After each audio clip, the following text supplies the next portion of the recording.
When I'm in Waco, Texas, when I'm staying here, I live out at Mount Carmel. I volunteer and I do tours. And people, when I engage with the public, a lot of people they'll tell me, they're like, "Wow, you seem very passionate, about this. You have very strong feelings." And I absolutely do.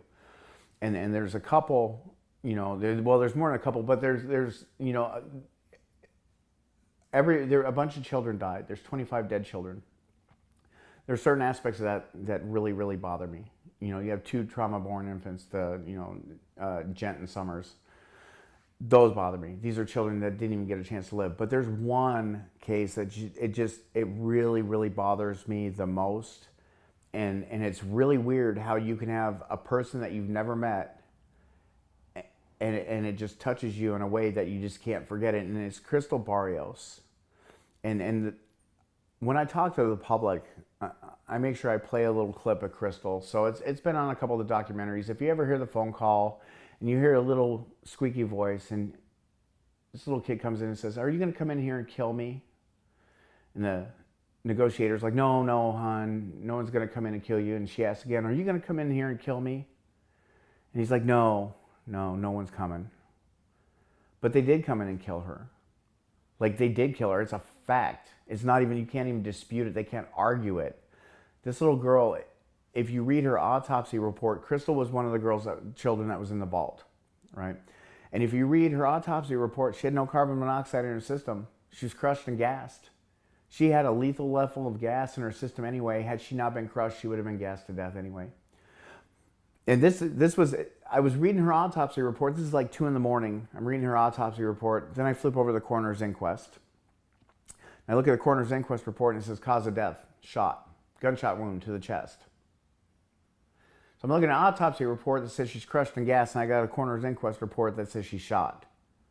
That tells me how much of a shoddy job that these guys did when they investigated it. Bothers me because the coroner's inquest report would be what kicks off a criminal investigation. So on that, they're going to put she was shot. It makes it almost sound like it was a mercy killing. She had no bullet wound on her body. When you read the autopsy report, the formal report, she was never shot. But on the coroner's inquest report, gunshot wound, left chest. Make it sound like it was a mercy killing.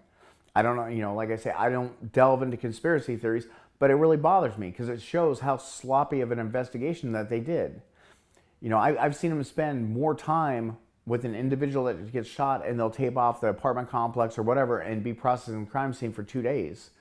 You've got 84 people died out here and, it was all done within 2 weeks. And then you start seeing stuff and it doesn't line up. And there's things where you sit down when you start plotting the body maps that the government has.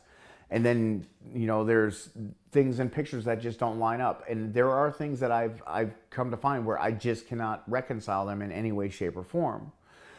But with Crystal, like I say, that was the big thing that really drew me to her. And then coming to find out, like, that's that little squeaky voice on the tape is Crystal. And so everyone that died at Mount Carmel was assigned a number, MC for Mount Carmel, and DOE. Depending on the report, it's either MC and a number, MC DOE and a number. Crystal's MC 57. A lot of times, if you see some of the documentaries, they'll show Crystal's body. She's the little child that's bowed back in a U, and they call her the cyanide baby because when you ingest that level of gas, it makes your body constrict and bend backwards. And the thing that bothers me the most, and just when I thought I couldn't feel any worse about what happened to this poor child, Heather Jones and I went out to Restland Cemetery and we're walking, which you want to talk about a powerful experience, walking 2.5 rows of dead people out in paupers' graves because they couldn't afford to give them proper burials, and they couldn't release the bodies to the people because everyone's in jail, so there's no one to release the bodies, so they just dump them in these paupers' graves. And had I not known that little girl's MC number, I'd have walked right past her grave.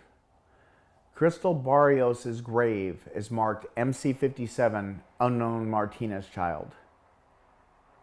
You killed this little girl.